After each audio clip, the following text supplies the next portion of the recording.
अस्सलाम वालेकुम जी। Fundamental of physics Halliday Resnick Walker का 10th एडिशन है। चैप्टर 8 है potential energy and the conservation of energy. Problem number 30 है।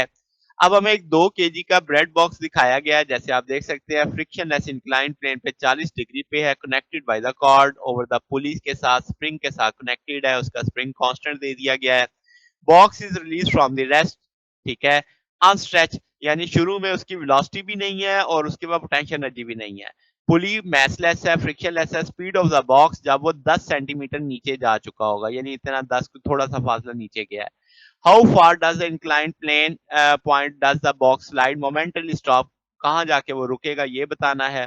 व्हाट आर द मैग्नीट्यूड और डायरेक्शन अप और down of the inclination box acceleration.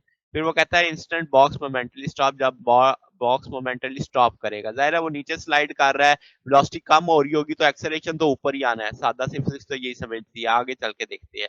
तो पहले ऐसा क्या है जी, बॉक्स की स्पीड बतानी है। तो शुरू में तो बॉक्स आपके पास रेस्ट पे है और अनस्ट्रेच है, इसका मतलब शुरू में ना कनेटिक है ना पोटेंशियल है।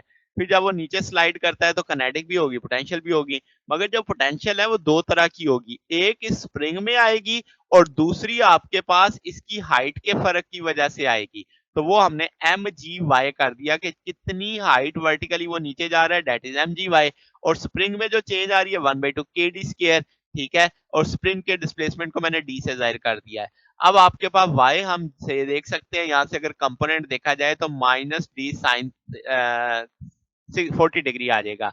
तो अब आपने वो वैल्यूज प्लेस कर दी हैं। इस सारे में हमें चाहिए क्या, हमें वी चाहिए। तो ये नेगेटिव का था, दूसरी तरफ लेके सब में वैल्यू प्लेस कर दी। तो आपके पास v बराबर आ जाएगा 0.81 मीटर पर सेकंड। अब हमें वेलोसिटी पता है, फिर वो कहता है हाउ फार द इंक्लिनेशन, कितना नीचे जाएगा। अब आपके पास अगर हम यहाँ पे गौर करें, मोमेंटरीली स्टॉप करना है उसने, इसका मतलब बाद में भी उसकी कनेटिक खत्म हो रही है। तो शुरू में तो थी नहीं, शुरू में ना कनेटिक है ना पोटेंशियल है, बाद की भी कनेटिक खत्म होगी, सिर्फ पोटेंशियल बची। तो एम जी वाई बराबर है 1/2 के डी स्केयर। अब एम वाई की वैल्यू हम जानते हैं, डी साइन थीटा है। वो वैल्यूज प्लेस करके हम डी निकाल सकते हैं। तो वो डी की वैल्यू अगर अननाउन डी होता ना हमारे लिए, कितनी दूर जाके रुकेगा, तो वो 0.21 मीटर की दूरी तय करके रुक जाएगा।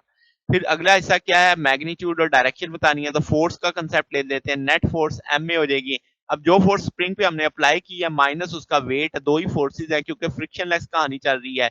तो एम में आ जाएगा, यहाँ से ए निकालना हो तो ए इधर, बाकी दूसरी चीज अप्लाइड फोर्स के डी आ जाएगी और ग्रेविटी की force M G sine theta आ जाएगी, क्योंकि वर्टिकल कंपोनेंट हम देख रहे हैं उसका। तो आप इसमें एक्सेलरेशन निकालेंगे 6.3 मीटर पर सेकंड स्क्वायर आएगा।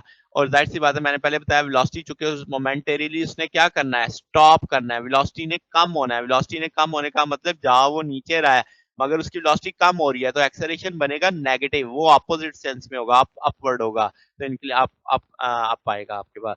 तो ये हमारे पास सोल्यूशन है जनाब। अगर आपको इसमें कोई बात पूछनी हो, डाउट हो, तो नीचे कमेंट्स में पूछ सकते हैं। वीडियो अच्छी लगी हो तो वीडियो को लाइक कीजिएगा, दोस्तों के साथ शेयर कीजिएगा, चैनल को सब्सक्राइब कर दीजिएगा। अब तक के लिए इतना ही, बाकी इंशाल्लाह हम नेक्स्ट देखेंगे। ओके, अल्लाह हाफिज।